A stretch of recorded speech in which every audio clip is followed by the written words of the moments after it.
ነገ ሚያዝያ 4 በተሰጣቸው ቃል ኪዳን ስማቸውን በመጥራት ብቻ የሚያስምሩ ታላላቆቹ መንታዎቹ የኢትዮጵያ ነገሥታት ከሁሉም በላይ ደግሞ ዓለም የሚደነቅለትንና መልስ ያጣለትን የአክሱምን ሐውልት ያቆሙ ቁመቱ ወደ ላይ 33 ሜትር ተኩል የሆነን አንድ ወጥ ድንጋይ ከየት አገኙት?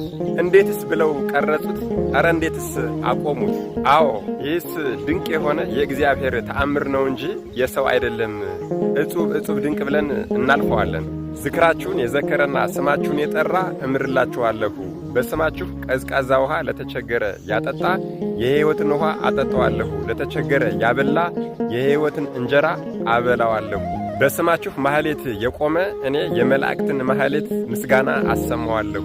በስማችሁ ቤተክርስቲያን ያሳነጸና ቤተክርስቲያናችሁን የረዳ እኔ በመንግሥተ ሰማያት ቤት እሰጠዋለሁ።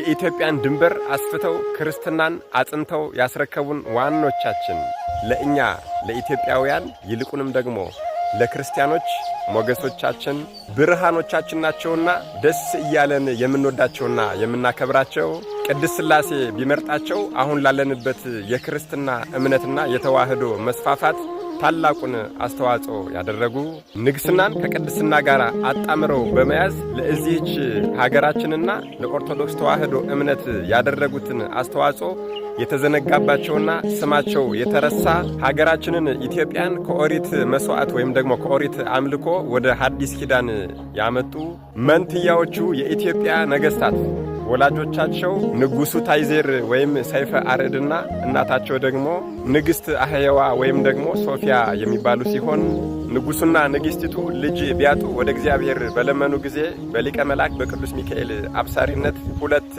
ዕንቁዎችን መንታዎችን ልጆች ተሰጧቸዋል። ንግሥት አህየዋ ወይም ደግሞ ቅዱስ ሶፊያ እንደ ጌታችን እንደ ኢየሱስ ክርስቶስ ጽንሰት መጋቢት 29 ቀን ጸንሳቸው እንደ ጌታችን ልደት ታኅሳስ 29 ቀን በ312 ተወልደዋል።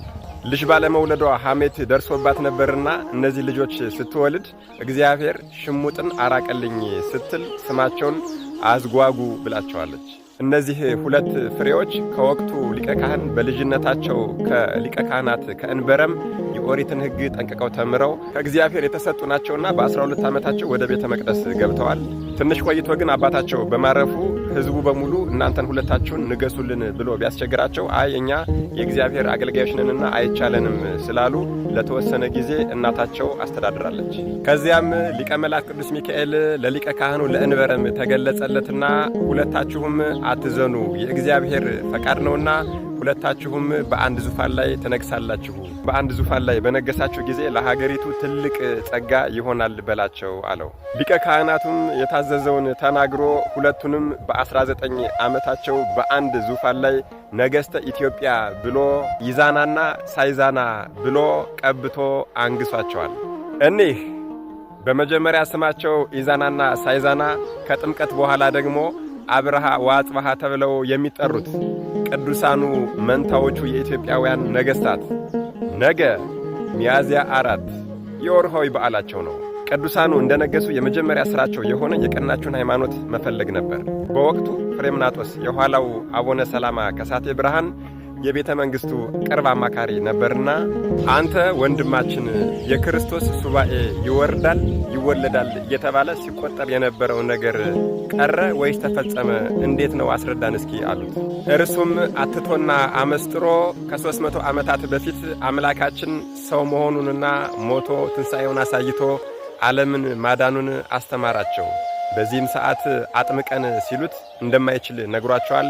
እነሱም ወዲያው ከብዙ ስጦታ ጋር አድርገው ወደ ግብፅ ወደ ሊቀ ጳጳስ ወደ ቅዱስ አትናቴዎስ ልከውታል።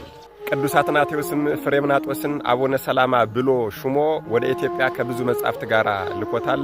አቡነ ሰላማም ወደ ኢትዮጵያ እንደመጣ ቤተ መንግሥት ሂደው ኢዛናና ሳይዛናን የመጀመሪያ ተጠማቂ በማድረግ ከዛ በኋላ ስማቸውን አብርሃ ወአጽብሃ ብለው ሰይሟቸዋል። ቀጥሎም ሰራዊቱና ሕዝቡ ተጠምቋል። በዚህም የተነሳ ሀገራችን ኢትዮጵያ በእነዚህ ቅዱሳን የተነሳ ከጨለማ ወደ ብርሃን መጥታለች። በነገራችን ላይ ታላቁ አባታችን አቡነ ሰላማ ከሳቴ ብርሃን የተባሉት በዚህ ቀን ነበረ። ሕዝቡን ሲያጠምቁ ከምድር እስከ ሰማይ የብርሃን አምድ ስለተተከለላቸው አቡነ ሰላማ ከሳቴ ብርሃን ተብለዋል። ከዚህ በኋላ ቅዱሳኑ ነገሥታት አብርሃ ወአጽብሃ በሞገስና በፍቅር ክርስትናን ለማስፋፋት ደከሙ። ቅዱሳኑ የኢትዮጵያ ነገሥታት አብርሃ ወአጽብሃ ከ150 በላይ አብያተ ክርስቲያናትን ሲያሳንጹ አብዛኞቹ ፍልፍል ነበሩ። እጅግ በጣም የሚገርመው ቤተክርስቲያን ሲያንጹና ሲያሳንጹ ዋሻ ሲፈለፍሉና ሲያስፈለፍሉ መድኃኔዓለም ኢየሱስ ክርስቶስ እየተገለጸ ይታያቸው ነበረ። እነሱም ይሰግዱለት ነበር። ክርስትናን ለማስፋፋትና መንግስትን ለማጽናት ሲሉም ደግሞ በሸዋም ከአክሱም ውጪ ዙፋንን ዘርግተዋል። ምን ይሄ ብቻ አምላክ በፈቀደው መንገድ እየሄዱ እስከ የመን ድረስ ክርስትናን አስፋፍተዋል።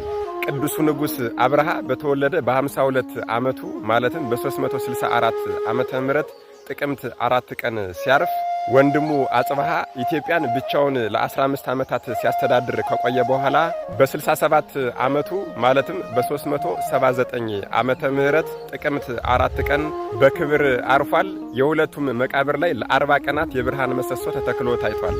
ጌታችንም በማይታበል ቃሉ ስማችሁን የጠራና መታሰቢያችሁን ያደረገ እምርላችኋለሁ ብሎ ታላቅ ቃል ኪዳን ሰጥቷቸዋል። መድኃኔዓለም ኢየሱስ ክርስቶስ ከመንታዎቹ የኢትዮጵያ ቅዱሳን ነገሥታት ረድኤት፣ በረከት፣ ምልጃ፣ ቃል ኪዳን፣ ፍቅር አይለየን። አሜን። ይቆየን።